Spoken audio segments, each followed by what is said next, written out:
भगवते वासुदेवाय। ओम नमो भगवते वासुदेवाय। ओम नमो भगवते वासुदेवाय।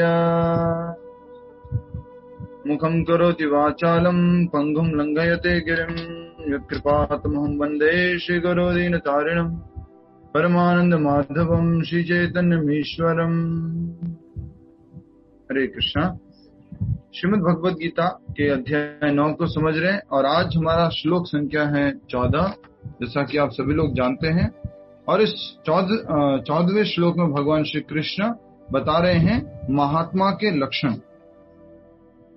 महात्मा के बारे में हमने समझा था, महात्मा के परिभाषा के बारे में श्लोक संख्या 13 में। तो उस परिभाषा के अंतर्गत बताया गया था महात्मा कौन होता है। तो सबसे पहला लक्षण क्या था महात्मा होने का, जल्दी से बताइए, हमने पढ़ा हुआ ये एक एक जिसको भी मालूम है जल्दी बता दो। भक्ति, भगवान की सेवा में हमेशा लगे रहते हैं। देवी प्रकृति में स्थित रहता है। दूसरा, भौतिक प्रकृति के अधीन नहीं होते हैं, आध्यात्मिक प्रकृति के अधीन नहीं होता है। फिर नेक्स्ट, भगवान के अनादि रूप को जानते हैं। भगवान के अनादि रूप को जानते हैं। और कोई के अलावा किसी और देवी देवता की पूजा नहीं, अन्य किसी देवी देवता की पूजा नहीं करते। कृष्ण आदि के शरणागत होते हैं। भगवान कृष्ण के शरणागत होते हैं, मोह मुक्त होते हैं। मोह मुक्त होते हैं। बहुत अच्छा। और सेवा में लगे रहते हैं, भगवान की पूर्णतः से निमग्न, भक्ति में निमग्न रहते हैं, पूर्ण रूप से सेवा में लगे रहते हैं। और कोई, कृष्ण ही आदि परम पुरुष है, उसके अलावा कोई नहीं है।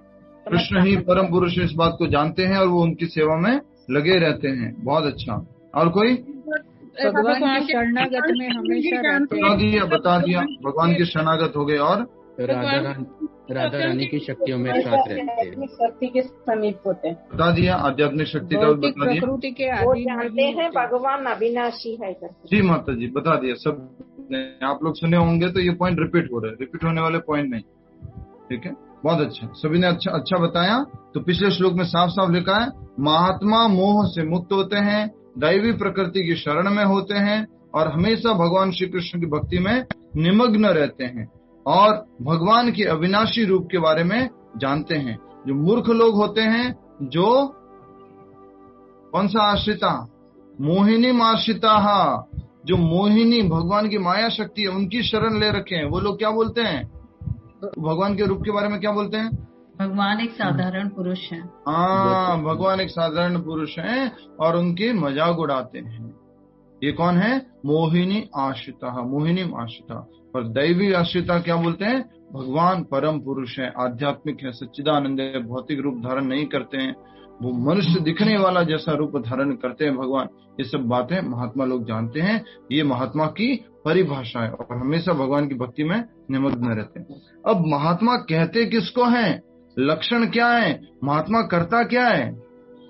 महात्मा कोई टाइटल है क्या एकदम से डाल दिया महात्मा? क्या नाम है आपका? वरदराम राजपुरोहित महात्मा, ऐसे टाइटल डाल दिया तो ऐसे महात्मा हो जाएंगे क्या? महात्मा के लक्षण होते हैं। या फिर महात्मा ऐसे होते जो क्या करते हैं, हुक्का पीते हैं, चिलम पीते हैं, वो महात्मा होते हैं? अरे महात्मा जी प्रणाम, महात्मा जी आशीर्वाद दीजिए, महात्मा जी कृपा कीजिए, महात्मा जी ये कीजिए, वो महात्मा होते हैं? तो महात्माओं के हम लक्षण समझने की कोशिश करेंगे। ठीक है, आज के श्लोक में, श्लोक संख्या 14। एक और प्रश्न का उत्तर मिलेगा इसमें। आप लोग भूल जाते हो, मुझे हर एक श्लोक को प्रश्न के रूप में, उत्तर के रूप में समझना है। पहले हमने डिस्कस किया था, भूल गए थे बीच में। क्या प्रश्न बनता है, फिर उसके उत्तर के रूप में समझेंगे तो याद होगा। मैं जब स्कूल में पढ़ता था तो मुझे ऐसा बताया गया था कि हर एक चैप्टर के लास्ट में प्रश्न लिखे होते हैं। हर एक चैप्टर के लास्ट में प्रश्न होते थे स्कूल में, 9 प्रश्न, 6 प्रश्न। पहले प्रश्न पढ़ लो बोले, फिर बाद में चैप्टर पढ़ना। तो जब चैप्टर पढ़ोगे तो मन कैसे काम करेगा, उस प्रश्न का उत्तर ये हो गया, उस प्रश्न का उत्तर ये होगा, ये प्रश्न का उत्तर ये होगा, वैसे ही। तो प्रश्न क्या बनता है? एक और यहाँ पर हम लोग 16 माला का जप क्यों करते हैं, या 24 घंटे हरे कृष्ण हरे कृष्ण हरे कृष्ण हरे कृष्ण हरे कृष्ण हरे कृष्ण क्यों करते रहते हैं? जब देखो तब हरे कृष्ण। वो प्रश्न का उत्तर श्लोक में बता रहे हैं। और प्रश्न का उत्तर, महात्मा ओनली सन्यासी होते हैं क्या? जो बड़े बड़े दाढ़ी मूंछ वाले या बड़े बड़े गहरुए वस्त्र वाले जो होते हैं वही महात्मा होते हैं क्या? इस प्रश्न का उत्तर यहां हमें मिल रहा है। ठीक है, श्लोक का दोहरान करेंगे। आप में से कौन करना चाहेंगे, जिनको मौका नहीं मिला है कभी? प्रभु जी मैं करूं? कर लीजिए, मौका तो बहुत मिला है आपको। मुझे कभी नहीं मिला मौका। आप शाम की क्लास के लिए रजिस्टर्ड है। प्रभु जी हरे कृष्णा, मैंने कभी हाँ माता जी, यस माता जी, आपने कभी नहीं किया, पूरी जिंदगी में कभी नहीं किया, आप कर लीजिए। मिलता महात्मानस्तु मां पार्थ सततम सततम मुझे 14 नंबर पढ़ना है। ओके, 14 पढ़ना है। आप सब लोग जानते हैं, ये बात है। अच्छा, वेरी नाइस। माता जी जल्दी से म्यूट कर दीजिए ना। हाँ ठीक है, कर दिया इनको। मैं चाह रहा था को म्यूट कर दें जी। सततम कीर्तयन्तो माम, सततम कीर्तयन्तो माम, यतन्तश्च दृढव्रताः, यतन्तश्च दृढव्रताः, नमस्यन्तश्च मां भक्त्या, नमस्तंसश्च मां भक्त्या, नित्ययुक्ता उपासते। नित्ययुक्ता उपासते।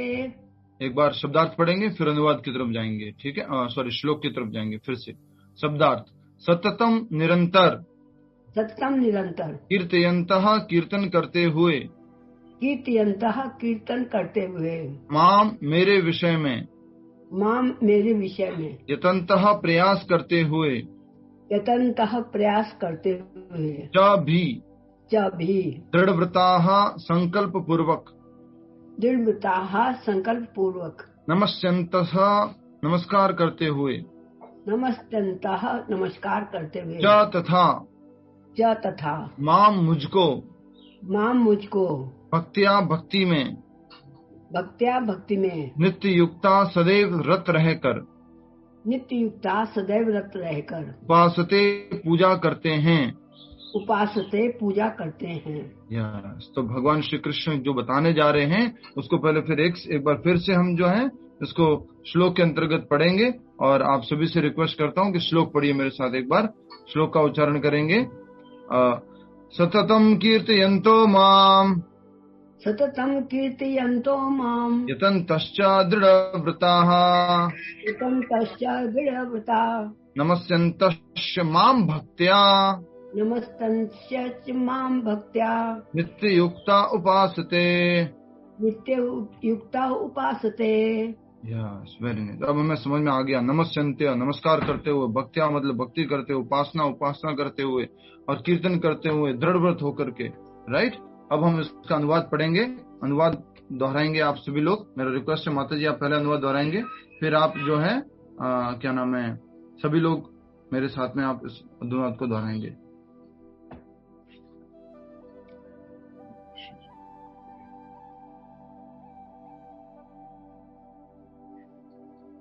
यस माता जी। हे महात्मा, हे महात्मा, मेरी महिमा का नित्य कीर्तन करते हुए, मेरी महिमा का नित्य कीर्तन करते हुए, दृढ़ संकल्प के साथ प्रयास करते हुए, मुझे नमस्कार करते हुए, भक्ति भाव से निरंतर मेरी पूजा करते हैं। ये बिंदु याद रखेंगे, महात्मा के लक्षण के पॉइंट्स। महात्मा कौन होता है? क्या मैं भी महात्मा हूँ? क्या मैं इन बिंदुओं से मैं मतलब हम सब लोग, तो क्या हम सब लोग इन बिंदुओं से मैच कर रहे हैं? हमारा भी लक्षण ऐसे ही है क्या? सबसे पहले क्या कहा है? ये महात्मा मेरी महिमा का नित्य कीर्तन करते हुए, सततम कीर्तयन्तो मां। कितना कीर्तन करते हैं? हमेशा सततम कीर्तन करते रहते हैं, हमेशा कीर्तन करते रहते हैं महात्मा। यतन्तश्च दृढ़व्रताः, दृढ़व्रत होकर, दृढ़व्रत होकर के, वो संकल्प पूर्वक होकर के वो भगवान की भक्ति का अभ्यास करते हैं संकल्प के साथ में। हम सब लोग भक्ति का अभ्यास कैसे करते हैं? संकल्प के साथ कर पाते हैं?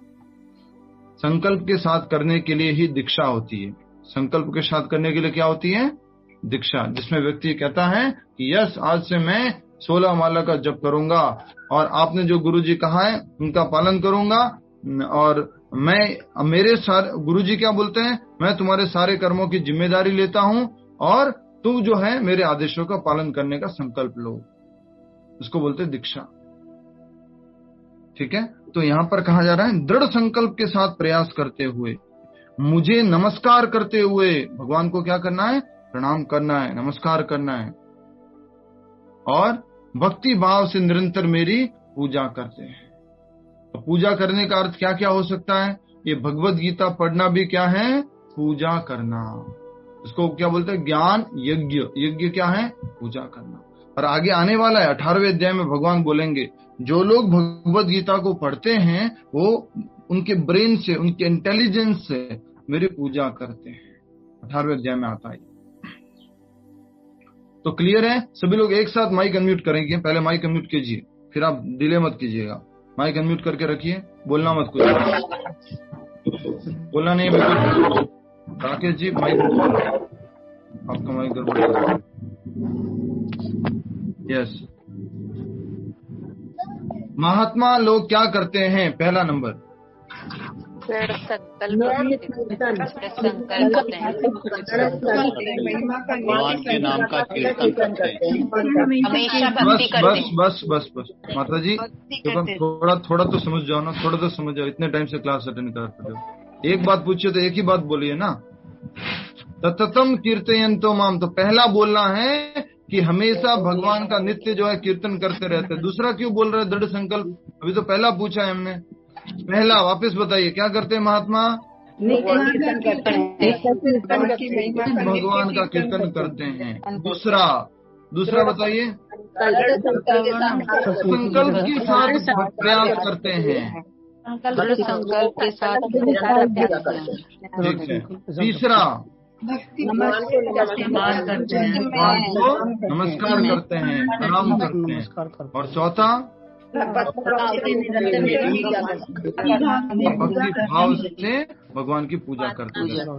ये सब कौन है, महात्मा हैं।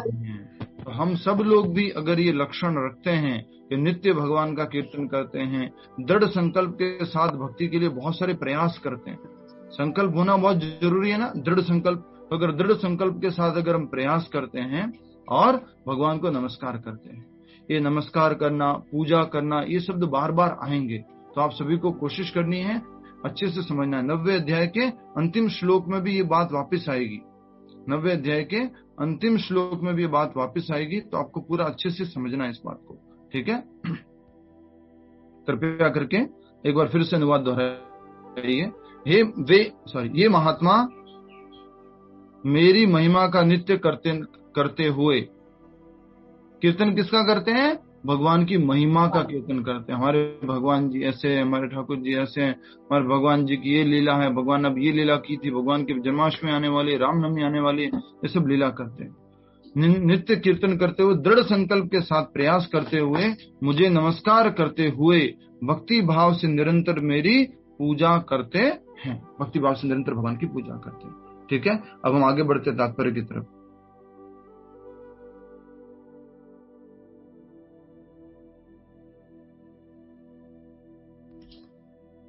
तात्पर्य श्रील प्रभुपाद जी द्वारा। श्रील प्रभुपाद की जय।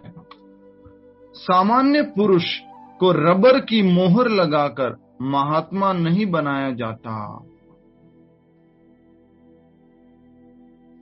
जैसे कि आजकल इंजीनियर बन जाते हैं। इंजीनियर कैसे बनते बोलो, इंजीनियर है डॉक्टर, एक बार इशारा तो कर लो प्रेम से। उसकी पढ़ाई करके, अरे उसकी पढ़ाई करने की जरूरत नहीं है जी, सर्टिफिकेट ले आओ जी कहीं से जी, डोनेशन देंगे, सर्टिफिकेट ले आओ या कुछ कर लो, कहीं झूठा प्रिंट करवाओ, बस उस पोर्टल में लिखा होता है ये इंजीनियर है। इतना सा जरूरत है आजकल। आजकल सब कुछ झूठा मिलता है कि नहीं मिलता, आधार कार्ड झूठा, वोटर आईडी कार्ड झूठा, सब कुछ झूठा मिलता है। बोले रबर स्टाम्प से इसके ऊपर लिखवा देंगे ये महात्मा श्री 1008 श्री महात्मा श्री जीतू भांबानी जी, तो महात्मा बन गए। प्रभुपाद जी बहुत स्ट्रांगली इन शब्दों को बोलते हैं।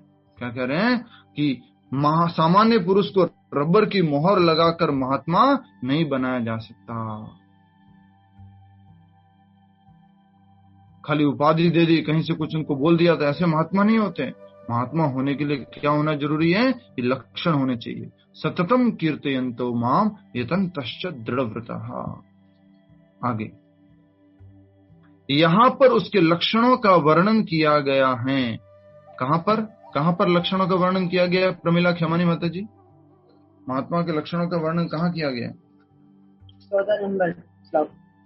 14 नंबर कहाँ? गेट नंबर 14 श्लोक में। श्लोक बताओ ना। हाँ, इसी श्लोक में जो आज हमने जो पढ़ा है, इस श्लोक में महात्मा के लक्षणों के बारे में बताया गया। ठीक है, नेक्स्ट आगे बढ़ते हैं। महात्मा सदैव भगवान कृष्ण के गुणों का कीर्तन करता रहता है। सदैव भगवान के कृष्ण का कीर्तन करता रहता है, कृष्ण के गुणों का गान करता रहता है। कौन? महात्मा। राइट, नेक्स्ट पहला लक्षण हो गया। दूसरा, उसके पास कोई दूसरा कार्य नहीं रहता। कई बार हम सब लोग, जो आप सब लोग हैं, उनको भी ये कंप्लेन सुनने को मिलती है। सुबह देखो तो उठते ही भाई साहब जी पूजा करने लग जाते हैं, हरे कृष्णा, संसार दावा, नरसिम्हा आरती, सब कुछ करने लगे। उसके बाद में 2 घंटा माला लेके बैठ जाएंगे, हरे कृष्ण कृष्ण कृष्ण हरे हरे, हरे राम राम राम हरे हरे, ऐसा करके माला लेके बैठ जाएंगे। माला हो गया, उसके बाद में बोले कोई भगवान को भोग लगाएंगे। उसके बाद में ऑफिस चले जाएंगे तो ऑफिस में भी रास्ते में माला करते हुए जाते हैं, जो मिलता है उसको बोलते हैं हरे कृष्णा हरे कृष्णा हरे कृष्णा हरे कृष्णा। जब देखो तो कृष्णा कृष्णा कृष्णा कृष्णा, क्या लगा रखा है ये? आजकल जो माता जी क्लास में आते हैं ना, उनके हस्बैंड्स की ये कंप्लेन है, जो भक्ति में नहीं है हस्बैंड लोग, उनकी कंप्लेन है। क्या देखता हूं, जब देखो तब हरे कृष्णा हरे कृष्णा हरे कृष्णा हरे कृष्णा। सुबह एक क्लास, दोपहर एक क्लास, शाम को एक क्लास, क्या लगा रखा है? राइट, तो यही बात हम सब लोगों के लिए यहाँ की जा रही है। महात्मा सदैव भगवान कृष्ण के गुणों का कीर्तन करता रहता है, उसके पास कोई दूसरा कार्य नहीं रहता। कोई और नहीं है दूसरा कार्य उसके पास, चर्चा करने के लिए, कुछ कार्य करने के लिए, कुछ और नहीं कार्य करता है वो, ओनली भगवान श्री कृष्ण का ही कार्य करता रहता है, वो महात्मा है। तो हम सब लोग भी अगर हमेशा भगवान का कार्य करेंगे, हमेशा भगवान के गुणों की चर्चा करेंगे, तो हम भी महात्मा तक आगे बढ़ सकते हैं, महात्मा पद तक पहुंच सकते हैं। नेक्स्ट, वह सदैव कृष्ण के गुणगान में व्यस्त रहता है। यस और नो, सभी लोग बताइए। सदैव कृष्ण के गुणगान में व्यस्त रहता है। आप में से कितने लोगों ने डिफिकल्टी फाइंड की है जब से हरे कृष्णा में आए हैं? दूसरी बातें आपसे होती नहीं है, इधर उधर की चुगलियां होती नहीं है, दूसरा कोई डिस्कशन होता नहीं है, घुमा फिरा के आप कृष्ण बीच में ले आते हैं। 1-2 एग्जांपल चाहिए मेरे को, बोलो, कौन बोलेंगे? ये कोई डिफिकल्टी नहीं होती ना, हम क्या बताएं? नहीं, कौन बताएगा जिसको ऐसा लगने लग गया है? तभी से बहुत सारे दोस्त छूट गए हमारे। मैं अभी हल्दीराम पे गई थी, वहाँ पर लाइन लगी हुई थी, किसी से ऐसे छोले भटूरे की बात हुई और इवेंचुअली एंड अप हुआ कि क्यों खा रहे हैं कृष्णा और ये और वो, तो पूरा डिस्कशन घूम फिर के घर पे और कृष्णा पे आ गया। ये होता है कृष्णा कॉन्शियसनेस। कैसे भी करके भाई बात छोले भटूरे की है कि हल्दीराम की है कि बीकानेर वाला की है, कहीं से शुरू हो करके और कुछ डिस्कस नहीं किया जाता। जैसे माता जी के फ्रेंड्स लोग थोड़ा सा इधर उधर की बातें करते हैं, उनसे थोड़ा कम हो गए, या वो लोग बोलते रहते क्या तुम्हारे पास कुछ दूसरा टॉपिक नहीं है क्या? जब देखो तब कृष्णा, घुमा फिरा के बात वहीं पर आती है, क्योंकि कृष्ण भक्त और किसी बात को करना ही नहीं चाहता है। मान लीजिए जापान का प्राइम मिनिस्टर को मर्डर कर दिया गया अभी 2 दिन पहले, कल परसों जो भी है, उसको मार दिया गया गोली से, तो भक्त लोग भी डिस्कस क्या करेंगे? घुमा फिरा के बात तो लेके आ जाएंगे कि प्राइम मिनिस्टर तो वो भी है, प्राइम मिनिस्टर हमारा वाला भी है, हमारा प्राइम मिनिस्टर भगवत गीता पढ़ता है और कृष्णा का कुछ न कुछ मंत्र जाप करता रहता है। हाँ, लास्ट टाइम अपने जो गोपाल कृष्ण महाराज जी, उन्होंने माला तो दी थी उनको, एक माला शायद डेली करते हो, तो प्राइम मिनिस्टर भी कैसा होना चाहिए? एक माला करने वाला होना चाहिए। अगर वो माला कर रहा होता तो अगर गोली भी लग गई तो कोई बात नहीं, लास्ट में बोलता हरे कृष्णा। तो इस प्रकार से हर एक बात कृष्ण के इर्द गिर्द करता है हमेशा। ऐसे ही हमें कृष्ण भावना भावित होना चाहिए। नेक्स्ट, दूसरे शब्दों में वह निर्विशेषवादी नहीं होता। आज के बाद लिख लीजिए इस पॉइंट को, महात्मा निर्विशेषवादी नहीं होता। महात्मा निर्विशेषवादी नहीं होता। बहुत सारे ऐसे लोग हैं जो निर्विशेषवादियों को महात्मा कहते हैं, समझ रहे हैं? बहुत सारे ऐसे लोग हैं जो निर्विशेषवादियों को महात्मा कहते हैं। निर्विशेषवादी कौन होते हैं ममता पटेल माता जी? निर्विशेषवादी कौन होते हैं? कोई भी बात रहती है तो कौन कौन? हेलो, हरे कृष्ण प्रभु जी। हाँ माता जी। दूसरे शब्द में वह निर्विशेषवादी नहीं होता, यानी कि निर्विशेषवादी किसे कहते हैं, ये प्रश्न है मेरा आपसे। जो दूसरे किसी को नहीं बोलना उत्तर, बाकी लोग साइलेंट रखिए। यस माता जी। कृष्ण प्रभु जी, आपने सिखाया था लेकिन बताया, लेकिन याद नहीं है। ये टर्म ऐसी है, हमेशा याद रखना है, ठीक है? फिर से बता रहा हूं, सभी लोग सुन लीजिए, सभी लोग सुन लीजिए, ठीक है? निर्विशेषवादी, मायावादी या निर्गुणवादी, निराकारवादी, ये सब एक ही शब्द है, लगभग एक ही शब्द है। इनका अर्थ क्या है? जो भगवान के, फिर माता जी ठीक है ना, इस बार अच्छे से समझ लीजिए, जो भगवान के साकार स्वरूप को नहीं मानता, भगवान की जो ब्रह्म ज्योति है निराकार, उसी को सर्वोत्तम मानता है, वो परम मानता है, और भगवान में और हमारे अंदर, आत्म व्यक्तियों के अंदर भेद नहीं मानता, वो कौन होता है? निर्विशेषवादी। हम बोले आत्मा, एक दिन उस ज्योति में जाकर के मिल जाएंगे। आत्मा भी एक ज्योति है, आत्मा ज्योति नहीं है, आत्मा एक व्यक्ति है। जो टीवी में दिखाते हैं ना कि आत्मा निकल गई, एक आत्मा ज्योति निकल गई और कहीं जाके मर्ज हो गई, ऐसा नहीं, ठीक है? तो ये निर्विशेषवादी जो होते हैं, भगवान के रूप में विश्वास नहीं करते, निर्विशेष, विशेषता नहीं मानते ये कि उनके हाथ हैं, उनके कमल जैसी आंखें हैं, उनके चरण कमल हैं, वो बांसुरी बजाते हैं, उनके बिंब फ्रूट जैसे लाल होठ हैं, वो बिल्कुल नहीं मानते भगवान की विशेषता में। कहते हैं ना भाई उस व्यक्ति की विशेषता बताओ, मतलब बहुत बढ़िया उसकी हाइट है, अच्छा हेयर स्टाइल है और अच्छी बॉडी बना रखी है, ऐसा है वैसा है, ऐसे करके बोलते हैं। तो वैसी विशेषता नहीं है तो वो कहना चाहते हो भगवान एक व्यक्ति नहीं है, पुरुष नहीं है, आकार नहीं है उनका, निर्विशेषवादी। क्लियर है आप सभी को? जिसको क्लियर है हाथ खड़ा कर दीजिए। निर्विशेषवादी, दीना पटेल माता जी, निर्विशेषवादी। चंचल वैष्णव जी, क्लियर है? निर्विशेषवादी क्लियर है? आपको समझ में आ गया? ठीक है, आगे बढ़ते हैं। सभी लोग अच्छे से समझिए। जो लोग वीडियो ऑफ करके बैठे हैं, आपको लगता भी होगा, फील भी होता होगा कि भाई जो वीडियो ऑन करके बैठे हैं उनसे तो वो बात कर पा रहे हैं। आपके साथ भी ऐसा हो सकता है, आप भी जो है ऐसा कर सकते हैं। आप भी ज्यादा समय अच्छे से इंटरेक्ट कर सकते हैं, बातें कर सकते हैं। ये आपकी चॉइस है, ये आपकी फ्री विल है, आप कैसे समझना चाहते हैं। ये मैं सबके लिए तो नहीं बोलता, बट इन जनरल कह लेता हूं। आप में से कुछ ऐसे श्रोता होंगे जो वीडियो ऑफ करके भी बहुत अच्छा सुनते होंगे, बट इन जनरल बोलता हूं, वीडियो ऑन करके सुनने वालों को अधिक समझ में आएगा। इन जनरल बोलता हूं, वीडियो ऑफ करके वाले भी डिवोटीज हैं, उनको अच्छा समझ में आने वाले कुछ डिवोटीज जरूर होंगे, पर सामान्यतया वीडियो ऑफ करके जो बैठे हुए हैं उनको थोड़ा कम समझ में आएगा, उनका अटेंशन कम होगा। हरि बोल।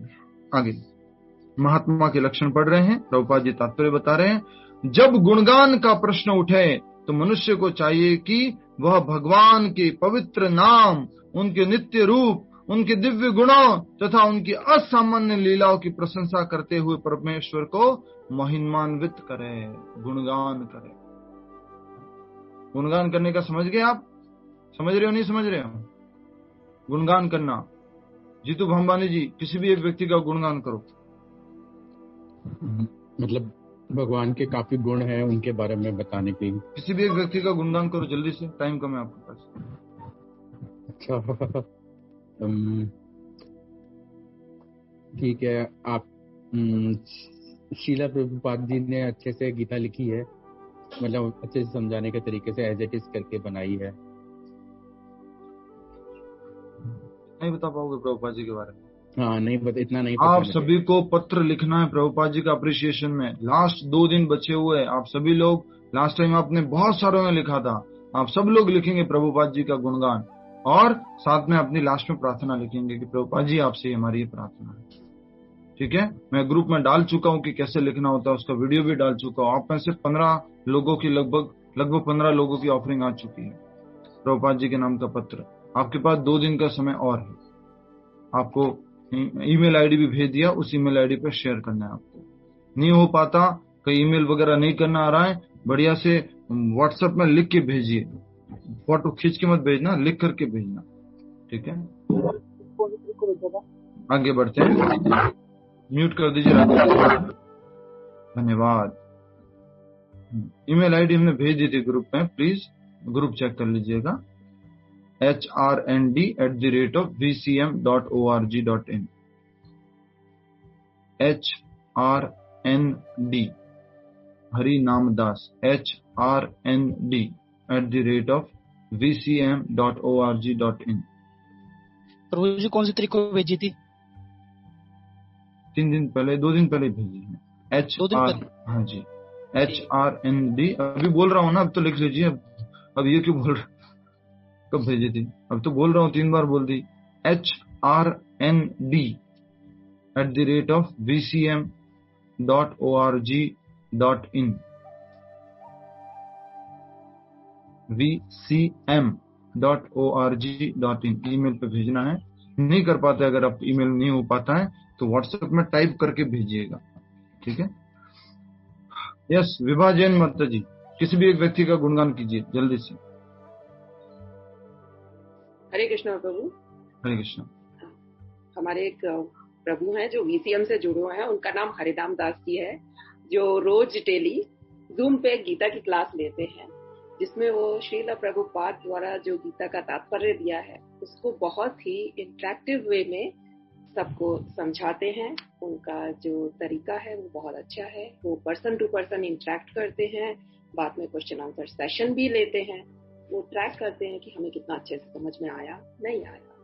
और उनकी वजह से बहुत सारे लोग भक्ति में अच्छे से आगे बढ़ रहे हैं। वो सबके लिए बहुत अच्छा इंस्पिरेशन है। थैंक यू प्रभु। बस मैं तो और सुनना चाह रहा था। हरे कृष्णा। ठीक है, हरे कृष्णा। पहले आपका ही बोलने वाला कोई था, बात लेकिन नहीं, मैं समझ गया था। तो जैसे कि किसी का गुणगान करने से मतलब है, भगवान श्री कृष्ण के गुणगान मतलब 4 चीजें बोली है। ठीक है, जैसे बोला जाए कि प्रभुपाद जी का गुणगान, एक व्यक्ति का गुणगान। श्रील प्रभुपाद जी का जन्म कोलकाता में हुआ था, एक ब्राह्मण परिवार में हुआ था। उनकी माता का नाम ये था, पिता का नाम ये था। बचपन से ही भक्त थे वो, शुरू से, बचपन से। पिताजी जब घंटी बजाते थे तो वो उठ जाते थे और मंदिर की तरफ चले जाते थे। बचपन में उन्होंने 7 साल की उम्र में रथ यात्रा निकाली थी।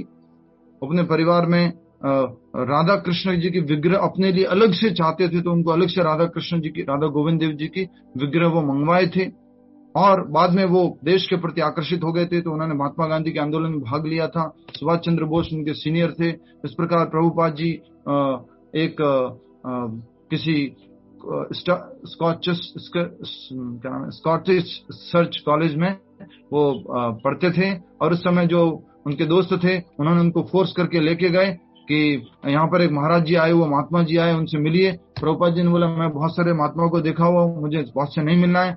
और जबरदस्ती जब वो लेके गए, पहली बार प्रभुपाद जी बैठे हुए थे और उनको उन गुरुदेव ने, भक्ति सिद्धांत सरस्वती महाराज ने बोल दिया, तुम युवा लोग इस भगवत गीता और भागवत के इस ग्रंथ का अंग्रेजी में प्रचार क्यों नहीं करते। फर्स्ट टाइम उनको ये बोल दिया गया था प्रभुपाद जी को। उसी दिन से उनको हृदय में लग गया और उनको उनके गुरु जी के प्रति, भक्ति सिद्धांत सरस्वती महाराज के प्रति सम्मान आ गया। और उनके मन में जो भावना थी कि साधु लोग तो ऐसे होते हैं, साधु लोग वैसे होते हैं, वो साफ हो गई कि इतने अच्छे साधु भी होते हैं। और प्रभुपाद जी ने उसी समय से कृष्ण भावनामृत को प्रैक्टिस करना शुरू कर दिया अपने कॉलेज के समय से। फिर उनकी शादी हुई और उसके बाद में वो इलाहाबाद में अपनी एक मेडिकल फर्म चलाते थे। उसके बाद में जब वो वहां पर रहते थे तब भी विचार करते रहते थे, कब मैं गुरु से मिल पाऊंगा, कब अपने गुरु से मिल पाऊंगा, कब अपने गुरु से मिल पाऊंगा। पूरे जीवन में प्रभुपाद जी अपने गुरु जी से 4 से 5 बार मिले मात्र। जब उनकी पत्नी ने भगवत गीता और भागवत के संदेश को स्वीकार नहीं किया, उस अभ्यास को स्वीकार नहीं किया, प्रभुपाद जी ने उनको छोड़ दिया, वृंदावन आ गए। वृंदावन में वंशीवट में रहे, प्रतिदिन अत्यधिक जाप किया करते थे और वो विशेष रूप से रूप गोस्वामी जी से, सनातन गोस्वामी जी से प्रार्थना करते थे कि हे प्रभु, हे गोस्वामी, कृपा कीजिए, मैं कैसे इस मेरे गुरु के आदेश का पालन करूंगा, कैसे मैं इस प्रकार से इस कृष्ण भक्ति का अंग्रेजी भाषी देशों में इसका प्रचार कर पाऊंगा। फिर प्रभुपाद जी की जो मथुरा में केशव गौड़ीय मठ में, वहां पर उनकी दीक्षा होती है। उसके बाद प्रभुपाद जी अमेरिका इधर दिल्ली में आते, छिपीवाड़ा में बुक प्रिंट करवाने के लिए बहुत हार्डवर्क करते हैं। उम्र इतनी हो गई थी, शरीर भी इतना साथ नहीं दे रहा था, प्रभुपाद जी के शरीर में तकलीफ भी थी। दिल्ली में या धूप में घूमते थे, कभी कभी फटी हुई धोती होती थी, किसी से 10 रुपए, किसी से 5 रुपए इतना मांगते थे और पेपर इकट्ठा करते थे। प्रिंटिंग प्रेस वाले ने बोल दिया था पेपर नहीं है। इस प्रकार से प्रभुपाद जी जो हैं बहुत हार्डवर्क किए। अल्टीमेटली उन्होंने भारत में 7 साल ट्राई किया प्रचार करने का, लेकिन वो प्रचार नहीं कर पाए। झांसी में उन्होंने एक सेंटर खोला, लीग ऑफ डिवोटीज। वो वहां की जो मेयर थी, उसकी वाइफ ने वो उनसे वो भी छीन लिया, खाली करवा दिया। प्रभुपाद जी के पास कुछ भी नहीं बचा। प्रभुपाद जी ने आखिरकार डिसाइड किया, अब मुझे अमेरिका जाना है। श्रीमद् भागवत पुराण के पहले स्कंद की 3 किताबें प्रिंट हो चुकी थी और प्रभुपाद जी उनको लेकर के अमेरिका जाने के तैयार थे। सुमति मोरारजी से मिले और सुमति मोरारजी जो कि एक सिंधिया शिपिंग कंपनी थी, उनकी मालकिन थी। वो डेली जाकर के उनके ऑफिस के वहां बैठ जाते थे। यहाँ लिखा हुआ ना, दृढ़ संकल्प यतंतश्च दृढ़ व्रत। प्रभुपाद जी वहां पर दृढ़ व्रत होकर के बैठ जाते थे। वो मालकिन कभी भी टाइम नहीं देती थी। उनका असिस्टेंट था, उसका नाम चौकसीस था, और चौकसी ने बोला कि मैडम कोई आता है, डेली आता है, कोई महाराज जी आते हैं, सन्यासी जी आते हैं, आपसे मिलना चाहते हैं। तो फिर वो मैडम अलाउ कर देती हैं, उनसे मिल लेते प्रभुपाद जी और बोलते हैं, प्रभुपाद जी मुझे अमेरिका जाना है, आपके जहाज में फ्री में मुझे जाने की व्यवस्था करवाइए। तो वो बोलती है सुमति महाराज जी, अरे आप तो मेरे पिताजी की उम्र के हैं, इतनी उम्र हो गई है, वहां ठंडा प्रदेश है, आपकी मृत्यु हो जाएगी, क्यों जाना चाहते हैं आप?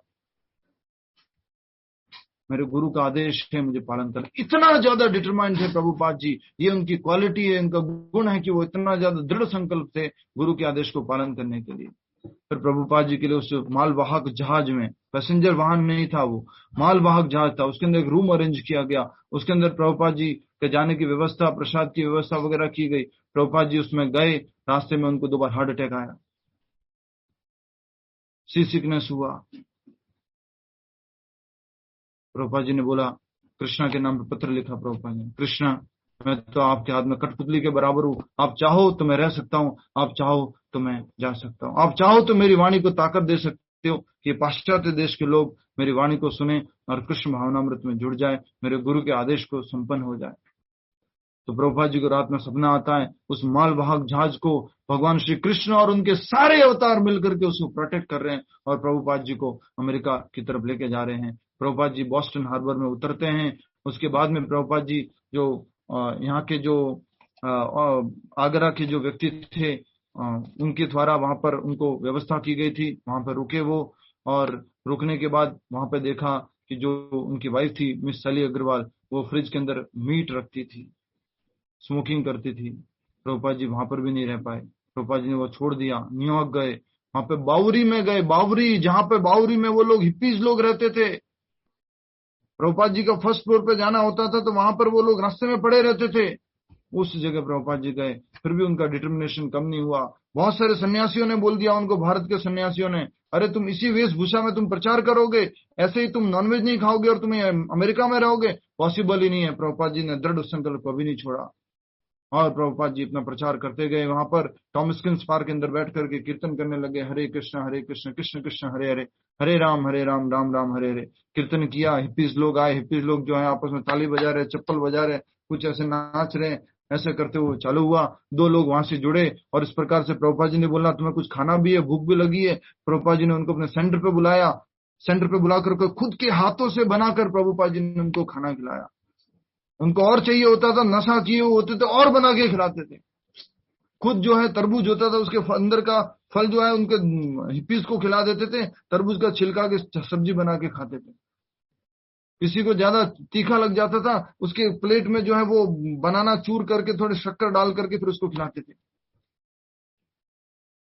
प्रभुपाद जी इतना सारा विनम्रता के साथ में इस से प्रचार करते गए। प्रभुपाद जी का कुर्ता चोरी हो गया, प्रभुपाद जी का टाइपराइटर चोरी हो गया, सब वो हिप्पीज कुछ गड़बड़ गड़बड़ करते रहते थे।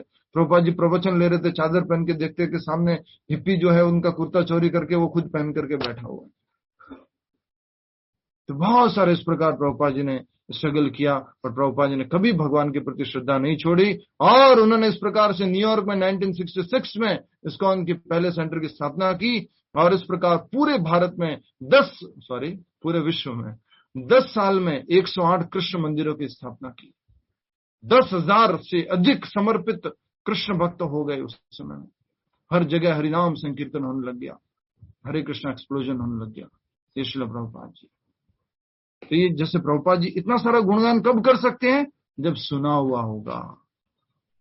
इस बात को याद रखिएगा। गुणगान कब कर सकते हो? जब सुना हुआ होगा, पढ़ा हुआ होगा, तब गुणगान कर सकते हो। तो यहां पर कहा गया कि महात्मा जो है भगवान की लीलाओं का गुणगान करता रहता है। किस किस का गुणगान करता है? नंबर 1 गुण। सबसे पहले बोलिए गुण। भगवान की क्वालिटीज 64 क्वालिटीज है, तो उनका गुणगान करता रहता है क्वालिटीज से। गुण। दूसरा रूप, नाम, तीसरा नाम, और चौथा लीला। गुण, रूप, नाम, लीला, ये लिखा हुआ है यहाँ पर तात्पर्य में, वहीं से मैं पढ़ रहा हूं। ठीक है, एक बार और फिर से पढ़िए, तात्पर्य का लास्ट पार्ट पढ़िए सभी लोग। तात्पर्य में लिखा हुआ, अलग से नहीं बोल रहा हूं, फिर ये मत कहना प्रभु जी वापिस बोलना। लिखा हुआ, तात्पर्य में लिखा हुआ। ठीक है, देखिए, जब गुणगान का प्रश्न उठे तो मनुष्य को चाहिए कि वह भगवान के पवित्र नाम, दूसरा उनके नित्य रूप, भगवान का आध्यात्मिक रूप, भगवान इतने सुंदर है, द्विभुज, मुरलीधारी, श्याम सुंदर, वो भगवान श्री कृष्ण, तो उनका रूप। गुण, नाम और रूप। नाम मतलब कीर्तन करते रहना, रूप भगवान के रूप का गुणगान। फिर उसके बाद में दिव्य गुण, तो भगवान के जैसे 64 गुण हैं, क्वालिटीज हैं, तो उन गुणों का जो है वो वर्णन करता रहता है, गुणगान करता रहता है, और उनकी असामान्य लीलाओं की प्रशंसा करते हुए। अरे क्या बताओ, कृष्ण ने तो इतना 7 दिन तक 7 रात तक गोवर्धन उठा के रखा था। बकासुर को ऐसे मारा, व्योमासुर को ऐसे मारा, गोपियों के साथ ऐसे मटके फोड़े, उनका माखन ऐसे चुराया, मधुमंगल के साथ ऐसे लीला की। सब जो है आप हमेशा भगवान की जितना श्रवण करेंगे उतना याद कर पाएंगे, ये याद रखना। आपको बोला जाए कि भगवान कृष्ण के बारे में बोलिए, कृष्ण एक भगवान है, और वो पूर्ण भगवान है, और उन्होंने भगवत गीता बोली है, अर्जुन के मित्र थे, द्रौपदी को बचाया था,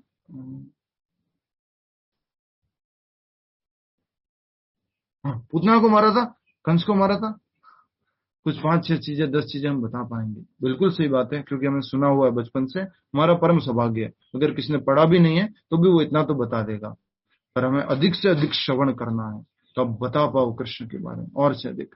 भक्ति सिद्धांत सरस्वती महाराज एक न्यूज़पेपर प्रिंट करते थे, उसका नाम था नदिया प्रकाश। क्या नाम था?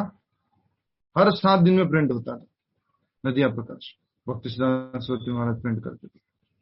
तो गवर्नमेंट ने बोला, पुलिस ने बोला, सर आप ये पेपर वेस्ट कर रहे हो, इतना मैटर कहां से आता है आपको ये सब लिखने का? तो भक्ति सिद्धांत सरस्वती महाराज कहते हैं, every second I can print A newspaper. इतना मैटर है कृष्ण के बारे। ठीक है, भरा हुआ रहना चाहिए, कृष्ण कृष्ण कृष्ण कृष्ण कृष्ण, गुण रूप नाम लीला।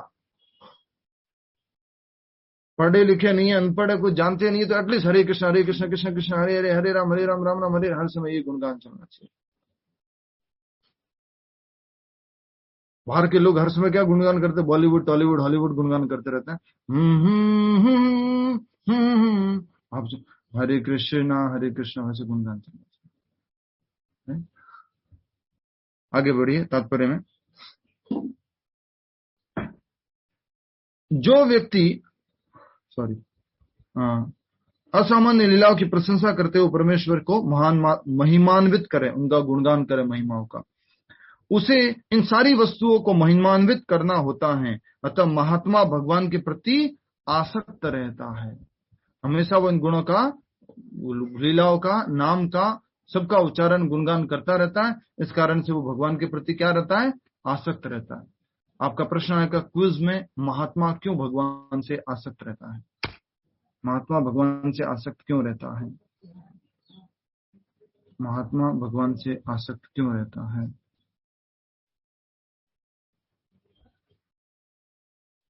महात्मा भगवान से आसक्त क्यों रहता है?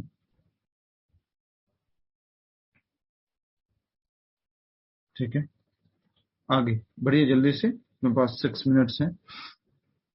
जो व्यक्ति परमेश्वर के, अगले तात्पर्य में आप सबने प्रश्न लिख लिया होगा, महात्मा भगवान से आसक्त क्यों रहता है। अगला, जो व्यक्ति परमेश्वर के निराकार रूप ब्रह्म ज्योति के प्रति आसक्त होता है उसे भगवत गीता में महात्मा नहीं कहा गया। महात्मा किसे कहा गया है? जो भगवान के गुण रूप नाम लीला आदि के प्रति आसक्त रहता है।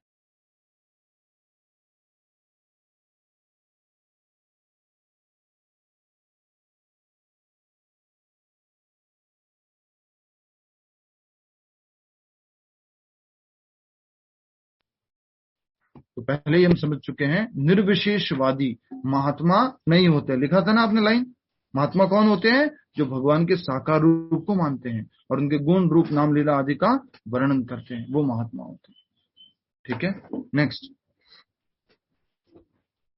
जो व्यक्ति परमेश्वर के निराकार रूप ब्रह्म ज्योति के प्रति आसक्त होता है उसे भगवत गीता में महात्मा नहीं कहा गया। उसे अगले श्लोक में अन्य प्रकार से वर्णित किया। आगे जो बताया जाएगा कि उसको क्या बोला जाता है। महात्मा सदैव भक्ति में विविध कार्यों में यथा विष्णु के श्रवण कीर्तन में व्यस्त रहता है, जैसा कि श्रीमद् भागवत में उल्लेख है। महात्मा किसमें व्यस्त रहता है? बोलो बोलो। भगवान के कीर्तन में, इसमें नहीं रहता महात्मा। अच्छा, योगी जी ने क्या बोल दिया अभी? पॉलिटिक्स क्या चल रही है, उन्होंने क्या बोला, उसने क्या बोला, ये क्या हुआ, वो क्या हुआ। अच्छा, उसके पेट दर्द कर रहा था, उसके लिए मेरे पास ले आना, मैं उसको कुछ आशीर्वाद दे दूंगा। उसके बच्चे नहीं हो रहा, उसके लिए बुला लेना, उसको आशीर्वाद दे दूंगा। ये सब नहीं है महात्मा। महात्मा हमेशा श्रवण कीर्तन भगवान का करते रहते हैं। नेक्स्ट, महात्मा सदैव भक्ति में विविध कार्यों में यथा विष्णु के श्रवण कीर्तन में व्यस्त रहता है, जैसा कि श्रीमद् भागवत में उल्लेख है। भागवत का श्लोक है ये। यही भक्ति श्रवण कीर्तनम विष्णु स्मरणम है। ये प्रहलाद महाराज बोलते हैं, नवदा भक्ति वो श्लोक है। श्रवणम कीर्तनम विष्णु स्मरणम पाद सेवनम अर्चनम वंदनम दास्यम साख्यम आत्मनिवेदनम, वो बात कही गई है भागवत से, जो प्रहलाद महाराज नवदा भक्ति बोलते हैं। ऐसा महात्मा अंततः भगवान के 5 दिव्य रसों में से किसी एक रस में उनका सानिध्य प्राप्त करने के लिए दृढ़ व्रत होता है। भगवान के साथ कितने रूपों में संबंध रख सकते हैं? 5 रूपों में। कौन कौन से 5 रूप है भगवान के साथ? कौन बता सकता है? पूनम माता जी को नहीं बताना है, जो शाम वाले क्लास वाले नहीं बताएंगे। यस, कौन बताएंगे भगवान के साथ 5 संबंध? पहले भी पढ़ चुके हम, 3 बार पढ़ चुके, कम से कम पहले 3 बार पढ़ चुके हम। बताइए जल्दी से, मेरे पास समय नहीं है, प्लीज। हरे कृष्णा प्रभु जी। हाँ जी। शांत रस में आप शाम वाली क्लास में आते हैं ना? अच्छा, सॉरी। हाँ, हरे कृष्ण प्रभु जी। हाँ जी प्रभु जी, शांत रस, दास्य रस, साख्य रस और वात्सल्य रस, और 5वां जो प्रेमा भक्ति में माधुर्य रस। बिल्कुल सही उत्तर है, हरि बोल। हर एक जीव जो है भगवान से संबंधित है, कोई न कोई एक संबंध है। शायद वो किसी शांत वस्तु के रूप में भगवान से संबंधित है, चाहे वो किसी दास के रूप में भगवान से संबंधित है, चाहे वो भगवान से किसी सखा के रूप में संबंधित है, माता पिता के रूप में संबंधित है, या फिर प्रेमी के रूप में संबंधित है। तो यहाँ पर लिखा हुआ है कि महात्मा, ठीक है, लिखना है, लिख लो पहले। शांत, दास्य, सख्य, वात्सल्य और माधुर्य। शांत वस्तु क्या होती है गुरु जी? भगवान के साथ किसी भी प्रकार के, जैसे भगवान का हार बन गए, मोरपंख बन गए, घास बन गए, पेड़ बन गए, ये सब भगवान का शांत रूप में उनसे संबंध है। हरे कृष्ण। ठीक है, शांत दास रूप में जुड़ना या शांत रूप में जुड़ना, उसके बाद में सखा रूप में जुड़ना, या वात्सल्य रूप में जुड़ना, या माधुर्य रूप में जुड़ना, प्रेमी के रूप में जुड़ना भगवान से। ठीक है, तो बताया जा रहा है ये महात्मा, हरि बोल, प्लीज अब अटेंशन दीजिए। महात्मा लोग जब भगवान के श्रवण कीर्तन में स्मरण में लगे रहते हैं तो अंततः भगवान के 5 दिव्य रसों में से किसी एक रस में उनका सानिध्य प्राप्त करने के लिए दृढ़ व्रत होता है। दृढ़ व्रत लिखा हुआ था ना, संकल्प के साथ प्रयास करता है, दृढ़ व्रत होकर के प्रयास करता है उस 5 संबंधों में से एक संबंध को रियलाइज करने के लिए कि मैं भगवान के साथ किस संबंध में जुड़ा हुआ है। अभी हम सब लोगों को किस संबंध में जुड़ना है? मैं भगवान का दास हूं, ठीक है, अभी इस संबंध में जुड़ना है। अभी ये मत बोलना है कृष्णा मेरे फ्रेंड है ये वाला संबंध नहीं है अभी अपना, वो उजागर होगा, वो हमें मालूम पड़ेगा कभी। इसे प्राप्त करने के लिए वह मनसा वाचा कर्मणा, मन से, वचनों से, कर्म से अपने सारे कार्यकलाप भगवान कृष्ण की सेवा में लगाता है। यही पूर्ण कृष्ण भावना मृत कहलाता है। यही पूर्ण कृष्ण भावना मृत है। अपने मन से, वचन से, कर्म से पूरी तरह वो लग जाता है किसमें? कृष्ण भावना मृत में। नेक्स्ट, तात्पर्य का अगला भाग पूरा कर लेते हैं। भक्ति में कुछ कार्य हैं, कहीं समझ में नहीं आता तो पूछेंगे आप। पूर्ण कृष्ण भावनामृत किसे कहा जाता है? प्रश्न आएगा। पूर्ण कृष्ण भावनामृत किसे कहा जाता है? प्रश्न आएगा। पूर्ण कृष्ण भावनामृत किसे कहा जाता है? प्रश्न आएगा आपका, ठीक है। उत्तर लिखा हुआ है इसी के पीछे, तात्पर्य सेकंड पैराग्राफ में लिखा हुआ है। आगे, भक्ति में कुछ कार्य हैं जिन्हें दृढ़ व्रत कहा जाता है। अब अच्छे से समझ लीजिए, 2 मिनट है अपने पास। भक्ति में कुछ कार्य हैं जिन्हें दृढ़ व्रत कहा जाता है। बाद में लिख लेना प्लीज, पढ़ लो। भक्ति में कुछ कार्य हैं जिन्हें दृढ़ व्रत कहा जाता है। किसे दृढ़ व्रत कहा जाता है? यथा प्रत्येक एकादशी को तथा भगवान के आविर्भाव दिवस जन्माष्टमी पर उपवास करना। एकादशी, प्रत्येक एकादशी, सूर्य पक्ष हो या कृष्ण पक्ष, शुक्ल पक्ष हो या कृष्ण पक्ष, हर एक एकादशी जो 15 दिन में आती है उसका क्या करना? उपवास करना। जैसे कल एकादशी थी, एकादशी का उपवास करना। दूसरा, जन्माष्टमी आदि त्योहार पर, रामनवमी, नरसिम्हा चतुर्दशी, गौर पूर्णिमा आदि पर उपवास करना। अभी जन्माष्टमी आ रही है, उपवास करना दृढ़ व्रत होकर के, एक और मतलब हो गया। ये सारे विधि विधान महान आचार्य द्वारा उन लोगों के लिए बनाए गए हैं जो दिव्य लोक में भगवान का सानिध्य प्राप्त करने के लिए इच्छुक है, जो भगवान के धाम जाना चाहते हैं, जो भगवान की संगति प्राप्त करना चाहते हैं। उनको ये नियम कायदे पालन करने चाहिए। कौन से? उनको जन्माष्टमी का व्रत करना है, राधाष्टमी का व्रत करना है, गौर पूर्णिमा का व्रत करना है, नरसिम्हा चतुर्दशी का व्रत करना है, प्रभुपाद जी के आविर्भाव दिवस पे व्रत करना, उपवास करना है, ये एकादशी पे उपवास करना है। ये महात्मा जो लोग भगवान का सानिध्य प्राप्त करना चाहते हैं, जो भी लोग, हम सब लोग भगवान का सानिध्य प्राप्त करना चाहते हैं, उन लोगों के लिए ये नियम है। जो नहीं चाहता उसके लिए कोई टेंशन नहीं। अगर वो एकादशी नहीं करता कोई बात नहीं, अगर वो कृष्ण जन्माष्टमी में उपवास नहीं करता कोई बात नहीं, उसको कोई उद्देश्य ही नहीं है उसके पीछे। ये तो उनके लिए जो भगवान का सानिध्य प्राप्त करना चाहते हैं, जो बैक टू गॉड एंड मोक्ष प्राप्त करना चाहते हैं, जो गोलोक वृंदावन जाना चाहते हैं। नेक्स्ट, महात्मा जन इन विधि विधानों का दृढ़ता से पालन करते हैं, फलतः उनके लिए वांछित फल की प्राप्ति निश्चित है। जो इच्छा किया है उन्होंने फल, भगवान के साथ संबंध का, वो फल उनको मिलेगा ही मिलेगा। क्यों? क्योंकि महात्मा सब विधि विधानों का पालन करके दृढ़ता पूर्वक प्रयास करते हैं। विधि विधानों का पालन करके दृढ़ता पूर्वक प्रयास करते हैं, इसलिए उनको वो परम लक्ष्य मिलता है, परम लक्ष्य की प्राप्ति होती है। वो है भगवान का धाम, गोलोक वृंदावन, भगवान का सानिध्य। ठीक है, लास्ट पैराग्राफ। जैसा कि इसी अध्याय के द्वितीय श्लोक में कहा गया है, यह भक्ति न केवल सरल है अपितु इसे सुखपूर्वक किया जा सकता है। इसी अध्याय के दूसरे श्लोक में बोला था, क्या बोला था? राज विद्या राजगुह्यम पवित्र